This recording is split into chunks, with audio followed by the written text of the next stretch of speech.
sebagai seorang siswa kemudian beranjak ke mahasiswa itu beberapa kali dikritik sama guru ataupun dosen. Kalau presentasi cuma baca layar itu apa bedanya dengan teman-temanmu suruh baca buku aja. Sampai yang mungkin tadi di diklat itu udah saya sampaikan, beberapa jenjang karir itu dengan politik kata mulus ya jalannya, itu karena kemampuan presentasi, bernegosiasi dan public speaking. Mendampingi kaum marginal seperti kelompok yang berisiko. Kebetulan saya sehari-hari itu mendampingi kelompok yang berisiko seperti waria, gay, kemudian para pecandu narkoba. Nah, orang awam melihat semacam itu tuh awam, yang seharusnya mereka harus kita jauhi. Sebenarnya mereka tidak harus kita jauhi, justru mereka itu harus kita rangkul. Kalau bukan kita yang merangkul, siapa lagi? Orang yang maunya sudah terpuruk sampai di bawah akhirnya bangkit lagi ke atas dan menemukan semangat hidup lagi, itu suatu kebanggaan yang luar biasa. Makanya saya tidak apa-apa menjadi guru, tapi saya menjadi guru bagi teman-teman sebaya saya. Itu luar biasa sekali. Jadi saya mengabdikan seluruh hidup saya untuk mendampingi teman-teman yang berisiko tinggi.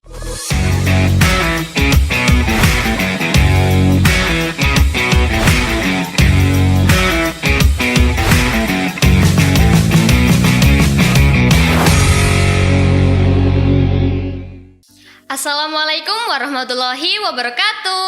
Shalom, Om Swastiastu, Namo Buddhaya, Salam Kebajikan, Rahayu. Halo Sobat Spentika. Kembali lagi nih sama aku Jihan Dan aku Steven di Spentikes, Spentika Podcast. Gimana nih kabarnya Sobat Spentika hari ini? Semoga sehat selalu ya. Nah, Jihan dan Sobat Spentika, pernah gak sih ngalamin gugup atau bahkan gak bisa ngomong gitu saat di depan umum? Pernah banget, kadang Pernah sampai ya? keringetan, gemetar Iya, gitu. Dan tentang konseling sebaya nih Kanda Steven, kebetulan juga di Spentika ini kan ada duta perundungan, satgas toleransi dan konselor sebaya yang salah satu fungsinya membantu Sobat Spentika menemukan solusi ketika ada problem kehidupan ya. Wah, iya sebenarnya di Spentika ini banyak sekali ya. Ada konselor sebaya, ada satgas toleransi. Tapi tenang-tenang, Jihan dan Sobat Spentika, kali ini kita kedatangan tamu yang sangat-sangat spesial, yaitu Bapak Muhammad Rizky Hidayat MPD. Beliau adalah mentor public speaking sekaligus kaur marketing SD Mica. Dan juga ada beliau Ibu Erni Ratnawati SPD. Beliau adalah P2PM Dinas Kesehatan Kabupaten Sidoarjo. Luar biasa sekali ya Sobat Spentika. Halo Pak, Bu, gimana nih kabarnya hari ini? Alhamdulillah sehat ya. Puji Tuhan. Oh iya Pak Rizky, boleh nggak sih Pak di-spill ke Sobat Spentika opening yang menurut Bapak bagus gitu? Iya, kali ini kita mau opening apa nih misalnya di Spentikes ini? Iya, Coba boleh. Boleh. Assalamualaikum warahmatullahi wabarakatuh. Selamat siang Sobat Spentikes. Kita ketemu lagi di acara podcast di SMP Negeri 3 Krian. Pengen tahu acaranya hari ini tentang apa? Tentunya yang digadang-gadang para siswa tentang rasa grogi public speaking. Nah, biar tahu, simak beritanya di Spentikes hari ini juga. Wah, keren sekali. Kayaknya kita perlu belajar. Kita perlu belajar banyak lagi. Improvisasi Kita perlu langsung. belajar lagi. Oke. Kita mau tanya-tanya sedikit nih ya Pak ya. Bagaimana sih Pak awal ceritanya public speakingnya itu bagus dan juga bahkan bisa menjadi mentor public speaking gitu? Tentunya ini by proses ya, tidak serta-merta tiba-tiba langsung jago gitu aja. Nah, hari ini sudah melalui beberapa proses. Kayaknya juga waktu itu saya pernah mengalami seperti teman-teman ini yang jadi host saat ini juga keren-keren ya. Wah, terima Siswa-siswi kasih. SMP Negeri 3 Krian. Kelas berapa? Kelas 7 Pak saya. Masih kelas 7 loh ya. Kalau Kelas ini 8. Kelas 8. Iya. Nah, salah satunya seperti teman-teman yang lakukan saat ini. Nanti berikutnya di jenjang berikutnya sampai di perguruan tinggi dan bahkan sampai berkarir juga terus digeluti. Jadi intinya public speaking itu by proses. Gitu ya. Oke. Itu prosesnya panjang banget ya Pak. Panjang kali lebar. Iya, karena nggak bisa gimana ya. Misalnya hari ini kita udah ikut latihan nih atau ke sekolah public speaking. Oke. Habis itu kita stuck, nggak mau berkembang atau coba-coba tampil di depan kamera seperti saat ini. Boleh jadi loh, kita kalau ngomong sama teman kayaknya asik aja gitu ya Bu. Tapi begitu tampil di depan kamera itu kayaknya ada yang berbeda gitu ya. Iya, iya. Bahkan yang lihat cuma layar kecil, ternyata kita bayangannya udah orang sedunia ini bahkan yang lihat ya. Jadi itulah kalau di public speaking itu memang bedanya. Kalau dengan komunikasi biasa kita bisa enjoy ngomong dengan satu orang, dua orang. Nah kalau public itu kan berarti banyak orang. Nah kita bisa merasakan vibes-nya gimana. Setiap orang yang ada di depan kita itu pastilah berbeda-beda karakter. Nah itu nanti akan kita pelajari yang namanya dengan tipe-tipe audiens, biar public speaking kita bisa diterima oleh banyak orang sebagai audiens kita. Iya, iya, iya, iya. Keren banget ya Keren Sobat banget, Spentika. keren banget. Emang apa sih Pak ada yang ada di benak Bapak kalau misalnya Bapak sudah menjadi mentor public speaking atau mungkin saat public speaking di depan banyak orang, apa sih yang ada di benak Bapak gitu? Ah ya, awalnya saya mengikuti di bidang mentor public speaking itu karena merasa sebagai seorang siswa kemudian beranjak ke mahasiswa itu beberapa kali dikritik sama guru ataupun dosen. Kalau presentasi cuma baca layar, itu apa bedanya dengan teman-temanku suruh baca buku aja. Dari sekali dua kali seperti itu terjadi di lingkungan sekolah maupun perkuliahan. Kemudian saya menemukan yang namanya sekolah public speaking, yaitu Public Speaking Academy, yang pada saat itu sebelum pandemi yaitu foundernya Pak Ongki Hoyanto. Nah saya ikut yang di regional Surabaya. Selama kuliah atau sekolah public speaking di Surabaya itu, oh ternyata asik ya. Public speaking gak cuma tentang presentasi, gak cuma tentang MC. Ternyata di luar itu kalau kita ngomong entah bertemu dengan orang di jalan, di angkutan umum dan sebagainya, itu kita bisa loh praktekkan public speaking. Dan sehingga kita jadi orang yang gimana ya, bisa diterima banyak orang, bisa dapat manfaatnya dari kemampuan public speaking itu. Dan setelah menggeluti ternyata dampaknya luar biasa. Sampai yang mungkin tadi di diklat itu udah saya sampaikan, beberapa jenjang karir itu dengan boleh dikata mulus ya jalannya. Itu karena kemampuan presentasi, bernegosiasi dan public speaking. Kemudian salah satu alasan jadi mentor nih, conclusionnya yaitu saya membuat semangat BPA, belajar praktik ajarkan. Karena saya sudah belajar, saya juga sudah mempraktikkan, saatnya nih saya berbagi. Katanya orang hidup di dunia ini ada 3 amalan ya kan yang akan dibawa sampai akhir, diantaranya ilmu yang bermanfaat. Itulah BPA, belajar, praktik dan ajarkan. Aduh Jihan, aku jadi sangat tertarik nih sama public speaking gitu ya. Belajar Kayak seru banget gitu loh. Jadi kayak pengen belajar terus gitu Banget, tentang public banget, speaking. Oh iya Bu Erni, boleh nggak sih Bu diceritain itu gimana sih perjalanan hidup Ibu sampai bisa menjadi mentor konselor sebaya dan P2PM Dinkes Sidoarjo? Sebenarnya saya dulu itu backgroundnya sekolahnya di guru gitu. Guru olahraga lagi gitu. Oh, Ya, guru olahraga. karena kan sejak kecil udah jadi atlet ya. Oh atlet. Atlet apa tuh Bu? Atlet bela diri. Wow, Jauh keren. melenceng ya dengan pekerjaannya yang sekarang. Karena saya itu dulu sering kesenangan untuk membantu orang. Jadi tidak menjadi guru, keasikan di dinas. Saking seringnya mendampingi pasien yang HIV sampai mereka mulai ngedrop dari penyakitnya sampai dia bangkit menjadi sehat, itu suatu kepuasan tersendiri yang ada di sini. Jadi rasanya itu ini loh, aku bisa membantu orang yang maunya hidupnya itu tidak ada harapan sampai dia bangkit menjadi mempunyai harapan hidup. Akhirnya saking seringnya membantu, memberikan konseling, semacam konseling atau wejangan-wejangan, akhirnya kerasan di dunia ini. Nah sebenarnya saya bukan seorang konselor sejati, bukan. Saya mendapatkan ilmu konselor itu dari pelatihan juga. Nah ilmu yang saya dapatkan itu saya terapkan di keseharian saya untuk mendampingi kaum marginal seperti kelompok yang berisiko. Kebetulan saya sehari-hari itu mendampingi kelompok yang berisiko seperti waria, gay, kemudian para pecandu narkoba. Nah, orang awam melihat semacam itu tuh awam, yang seharusnya mereka harus kita jauhi. Sebenarnya mereka tidak harus kita jauhi, justru mereka itu harus kita rangkul. Kalau bukan kita yang merangkul, siapa lagi gitu. Jadi rasanya seperti teman atau sahabat buat saya mereka. Jadi saling sharing. Saya rasa mereka yang mempunyai perilaku yang berisiko itu, mereka bukan 100% karena perilaku atau kesalahan atau dosa dari mereka, bukan. Itu mereka semua adalah korban dari ketidaktahuan kita. Kenapa sih mereka sampai menjadi seperti itu?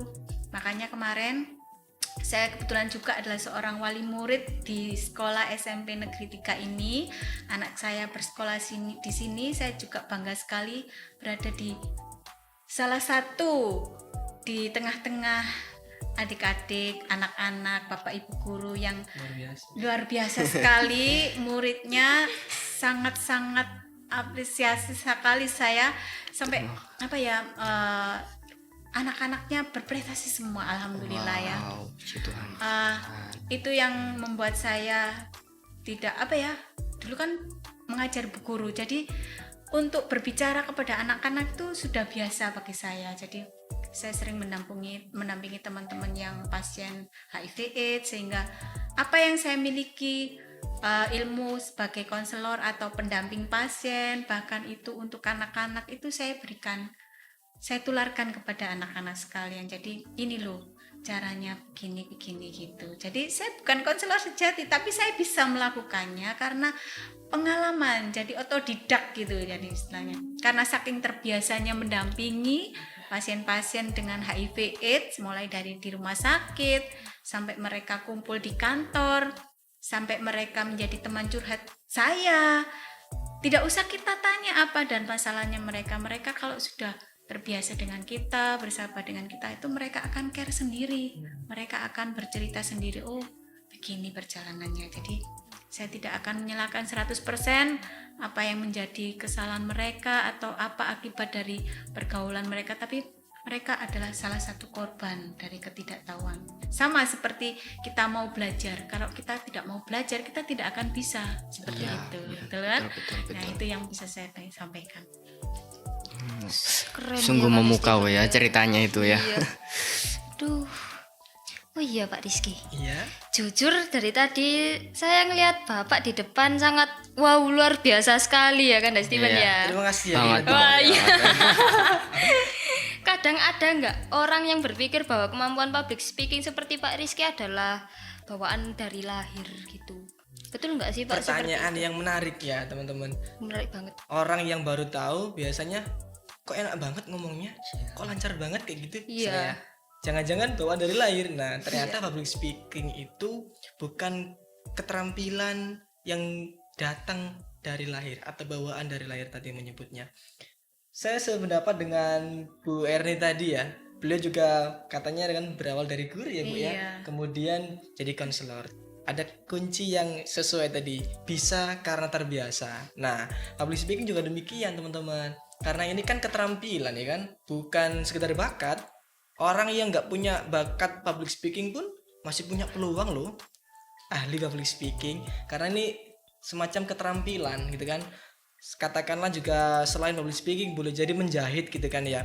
Anak kecil mana tahu sih bisa menjahit gitu kan Bu ya. Tapi kalau kita mau menekuni, mau mengikuti belajar menjahit, jadi terampil menjahit, jadi ahlinya. Nah boleh dikata orang yang bisa public speaking itu karena terbiasa atau banyak trial, banyak latihan dah seperti itu. Salut banget ya. Banget.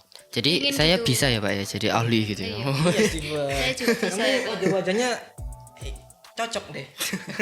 Berarti saya nggak Terima cocok kasih, gitu ya terima Pak. kasih. Iya kamu juga. Cocok ya dari public speaker ya. Sudah punya bakat insyaallah. Iya, tadi juga kan saya juga mengikuti pemaparan dari Ibu Erni. Saya itu jujur sangat tersepona ini sampai bukan terpesona lagi, tersepona sudah. Iya, sampai tersepona bukan terpesona. Kira-kira nih Bu, jadi konselor tuh susah nggak sih Bu? Jadi konselor sebaya itu susah nggak sih Bu gitu? Sebenarnya kalau dibilang di sekolah ini bukan konselor sebaya ya. Iya. Kita lebih tepatnya sahabat teman sebaya. Lebih enaknya Sahabat seperti teman itu. sebaya. Karena kalau kita menyebut sebagai konselor itu kan harus sekolah dulu. Otomatis ada penjurusannya. Kemudian kalau menekuni konselor itu sendiri juga ada lagi tingkatannya, harus benar-benar menguasai. Tapi kalau kita hanya ingin membantu melayani bimbingan kepada teman-teman sebaya kita, apalagi di adik-adik tingkat SMP, ya harus berbicara dengan bahasa mereka sendiri, bahasa teman sebaya.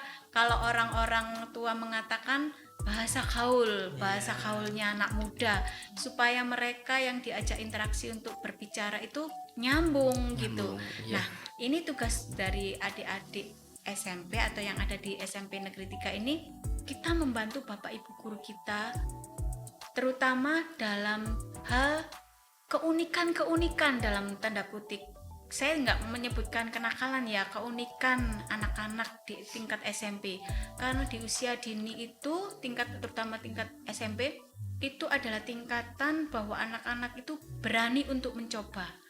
Awalnya tertarik dulu, kemudian mencoba. Kalau sudah mencoba, akhirnya mereka terbiasa. Jadi terbiasa, akhirnya timbullah keunikan-keunikan.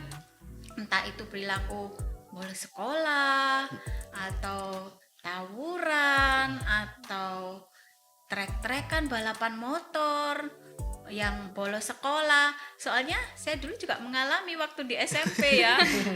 Itu kelucuan-kelucuan yang saya anggap seperti itu ya.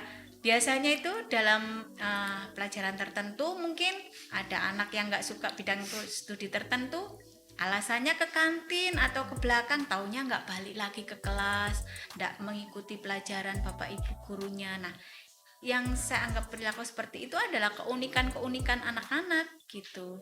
Nah, itulah yang harus kita jembatani, bagaimana sih agar siswa-siswa seperti ini yang menemukan keunikan-keunikan itu untuk berubah perilakunya menjadi anak-anak yang baik seperti itu. Iya. Itu. Tapi Bu Erni pernah ketemu nggak sih Bu hal-hal yang unik gitu, contohnya kayak misalnya Pengalaman pribadi. Iya, pengalaman Ini. pribadi. Saking seringnya saya menemukan pengalaman pribadi, akhirnya saya menjadi terbiasa untuk memberikan bimbingan atau melayani teman yang menghadapi suatu masalah. Nah, keunikan itu suatu contoh seperti ini. Ada waktu di tahun 2021 di Sidoarjo itu kan pecandu narkobanya itu kan sangat banyak ya. Iya, Bu. Trennya memang pecandu narkoba yang indikasinya terpapar HIV itu sangat tinggi sekali. Nah, pada waktu itu ada seorang pecandu, dia itu tidak terbuka dengan orang tuanya. Akhirnya dia tergabung dalam komunitas tersendiri. Komunitas itu komunitas khusus untuk pecandu. Nah, kebetulan waktu itu saya di kantor itu ada pertemuan khusus untuk para pecandu narkoba. Di situ dia itu datang ke pertemuan tapi masih fly setelah selesai menggunakan narkoba. Jadi ngomongannya ngelantur, suka gini, suka gitu. Akhirnya perlahan-lahan saya dekati. Saya ajak untuk berbicara sebagai teman. Seperti biasanya lah, teman biasa. Akhirnya merasa nyaman. Akhirnya kita bersahabat, saking seringnya datang ke kantor, bercerita pengalamannya. Untungnya dia itu mempunyai suatu keterampilan, yaitu pintar melukis. Saya ajak, wes kamu daripada di luar, coba sih tunjukkan keahlian kamu lukis aku, katanya gitu. Akhirnya dia mau, terus aku nasihati gini, kamu punya keterampilan yang hebat, kalau kamu bisa melukis kenapa nggak dipergunakan dengan yang baik gitu. Akhirnya dia nurut, coba kalau waktu senggang libur atau nggak ada apa, kamu di alun-alun, di situ buka layanan untuk melukis wajah orang. Nah, akhirnya dari situ dia nurut, dia lakukan tuh perintah dari saya, gini dilakukan. melukis. Akhirnya dia terbiasa dan bersahabat dengan saya. Pada suatu ketika dia bercerita sendiri. Kenapa sih kamu kok selalu lari ke sini, kok nggak pulang ke rumah, kok kerasan di kantorku? Saya bilang gitu. Iya, aku udah nyaman di sini lah. Kamu kan orang tuanya masih ada gitu. Oh iya, nanti tak kenalin ya Mbak Erni sama orang tuaku gitu. Akhirnya dia bercerita sampai rumah dia bercerita bahwa dia punya sahabat namanya Mbak Erni. Kalau manggil saya itu saya terkenal dipanggil Mbak Erni. Apapun entah itu anak muda, orang tua, saya terkenal dipanggil Mbak Erni. Dari situ dia terbiasa dengan persahabatan kita. Akhirnya dia bercerita ke mamanya. Mamanya datang ke kantor. Oh, apa benar sih punya sahabat yang namanya Mbak Erni? Akhirnya kenalan dengan orang tuanya. Bisa membantu orang yang maunya sudah terpuruk sampai di bawah, akhirnya bangkit lagi ke atas dan menemukan semangat hidup lagi, itu suatu kebanggaan yang luar biasa. Makanya saya tidak apa-apa menjadi guru, tapi saya menjadi guru bagi teman-teman sebaya saya. Itu luar biasa sekali. Jadi saya mengabdikan seluruh hidup saya untuk mendampingi teman-teman yang berisiko tinggi seperti itu luar biasa sekali kalau dinikmati, karena empati itu tidak bisa dibeli. Iya betul. Ya, itu tumbuh dari dalam hati. Kalau kita kehilangan sesuatu, kita rasanya sakit, tapi empati yang kita terbayarkan ke orang lain itu rasanya indah sekali. Dan mudah-mudahan apa yang nanti saya tularkan kepada adik-adik ini menjadi pahala yang besar buat Bapak Ibu guru, teman-teman, dan semua juga orang tuanya. Semoga ini menjadi inspirasi buat adik-adik kami sebagai wali murid, memberikan yang terbaik buat semuanya di SMP Negeri 3 ini. Terima kasih. Terharu banget Sobat Setia.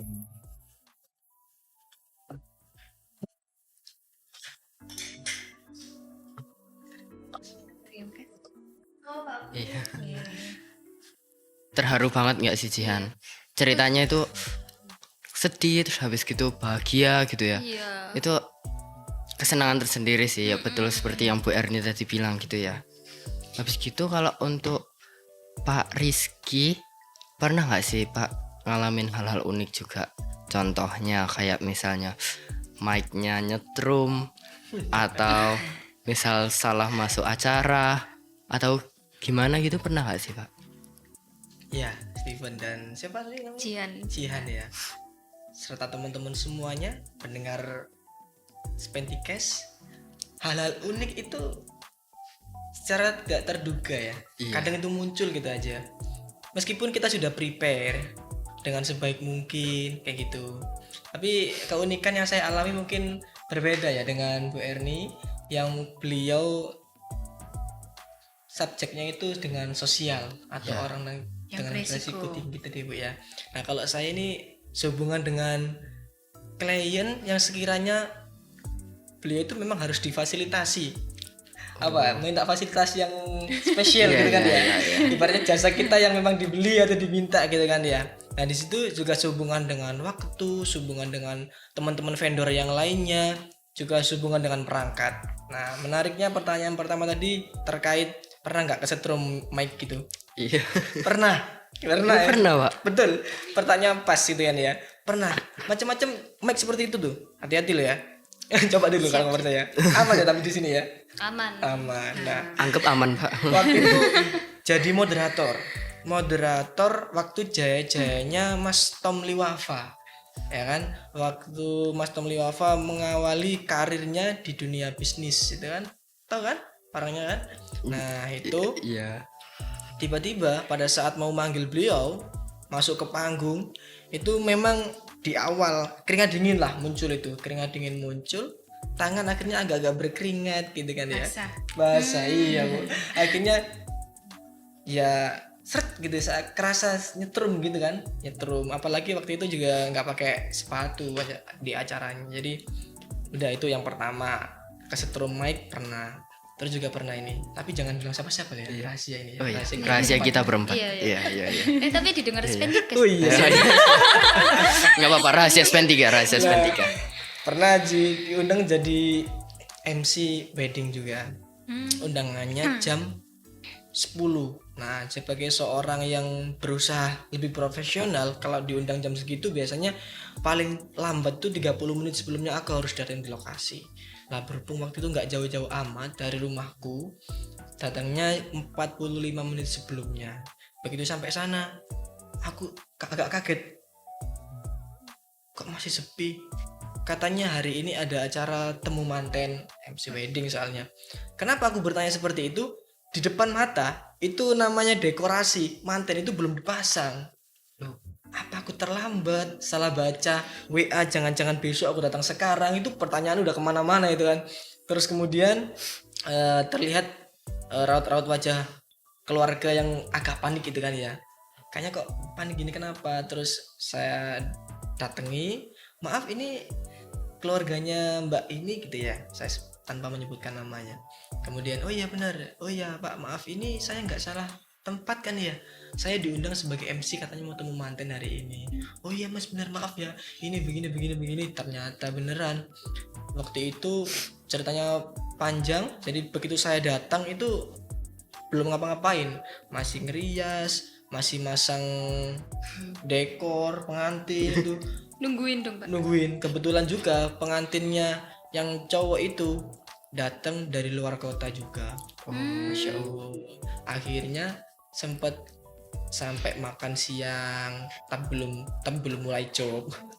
Sampai sholat zuhur. Acara baru dimulai jam 2. Jam 2. Iya. Melenceng banget ya dari jam 10 ke jam 2. Luar. Itu ya. Nggak terduga mau tak tinggali kok kalau tiba-tiba Mulai gitu ya tiba-tiba mulai. ya.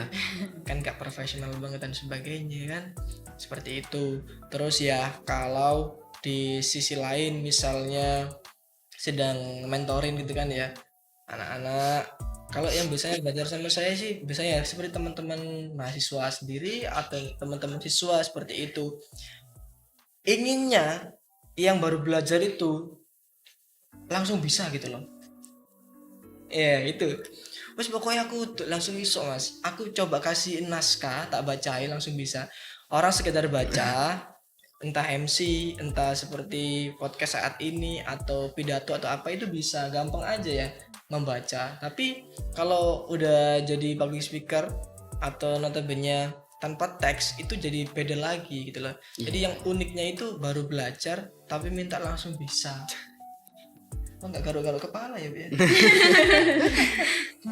Ya seperti itu ya, karena saya juga masih mengawali kurang lebih berapa ya di dunia public speaking ini, mentor ini kurang lebih masih 5-6 tahun, jadi masih sedikit lah pengalaman-pengalaman yang boleh dikatakan lebih berarti dari Bu Erni tadi. Beliau tadi ceritanya kan sungguh luar biasa ya, sampai mengabdikan hidup beliau yang mungkin maaf orang pandang secara umum teman-teman maaf ya Bu yang di dinas itu biasanya bekerjanya hanya di balik kursi atau balik meja, tapi beliau ini hari ini bisa membuka wawasan kita gitu loh. Ternyata tugas beliau juga sangat mulia, memberikan dampak kepada personal, kepada keluarga, juga bahkan termasuk kepada lingkungan, termasuk area kita ya Sidoarjo ini. Beliau kan di Sidoarjo luar biasa. Bu Eri juga menginspirasi saya pribadi khususnya juga teman-teman semuanya. Betul nggak? Seperti guys. Betul sekali. Oke, Pak Rizky nih. Sobat Spentika ini minta tips nih agar public speakingnya lancar. Itu gimana sih Pak? Tips biar public speakingnya lancar. Ya, Iya. aku sama Kanda Steven juga mau belajar loh. Butuh banget. Iya, butuh banget. Apalagi di Latspentikas nih. Iya. Kita kan harus public speakingnya Profesional gitu ya. Jelas. Lancar ya. Biar lancar ya. Gimana ya biar lancar itu ya? Berdoa. Banyak berlatih dan Iya. terbiasa. Itu kuncinya.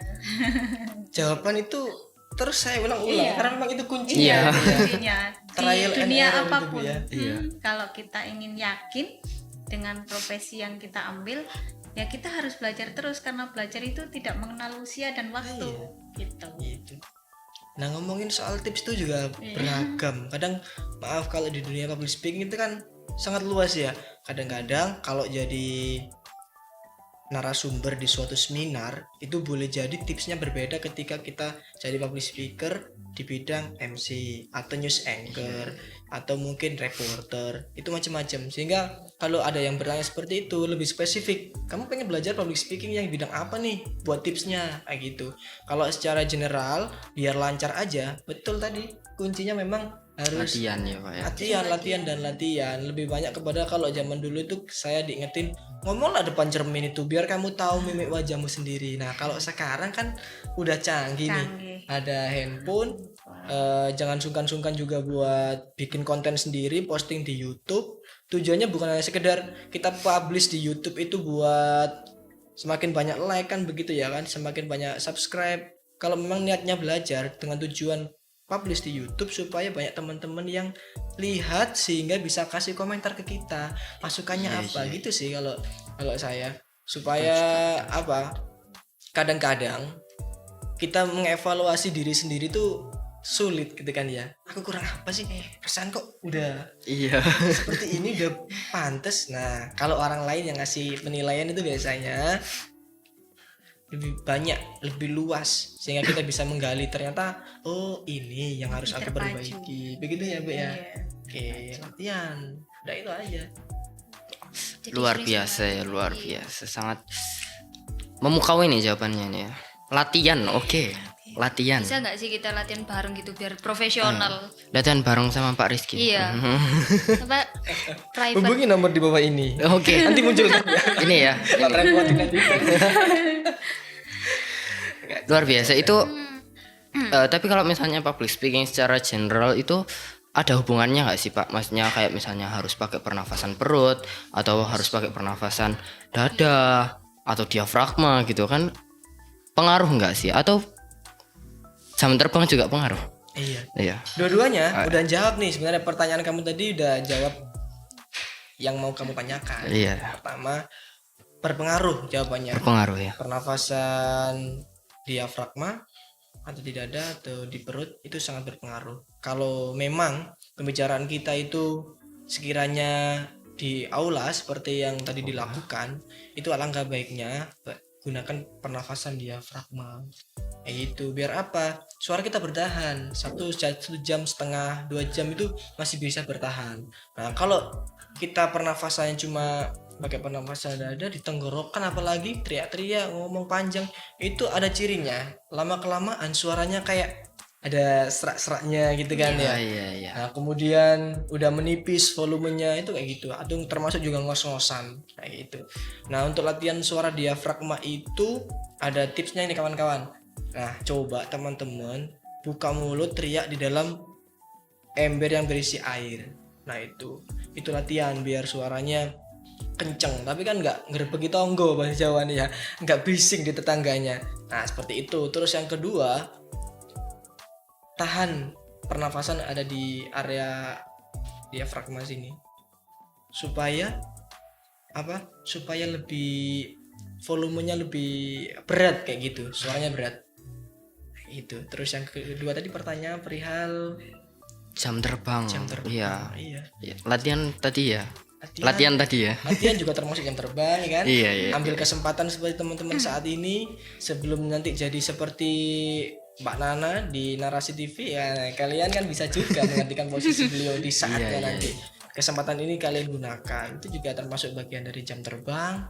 Dan jam terbang itu saat ini gampang banget sebenarnya. Kalau dulu tuh aku cari jam terbang itu kayak mencari-cari gitu loh. Makanya ikut di organisasi A, B, C, setiap ada event aku coba boleh jadi MC-nya kayak gitu. Nah kalau sekarang teman-teman pengen banyakin jam terbang, ada tuh TikTok ada, Instagram ada, YouTube ada. Dulu memang ada, cuman kan tidak seberapa banyak digunakan ketimbang sekarang. Nah sekarang sangat luas medianya, teman-teman bisa latih jam terbang melalui media sosial, sehingga penggunaan media sosial itu juga berdampak positif tentunya, ya kan? Iya.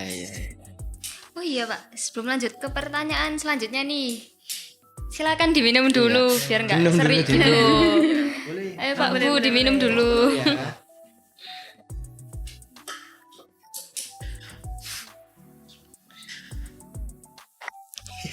Kita coba lihat isinya apa. Kopi Spentikes bikin podcast makin ngewes. Wah. Kata-kata hari ini. Kata-kata hari ini. Oke. Kita coba dulu ya.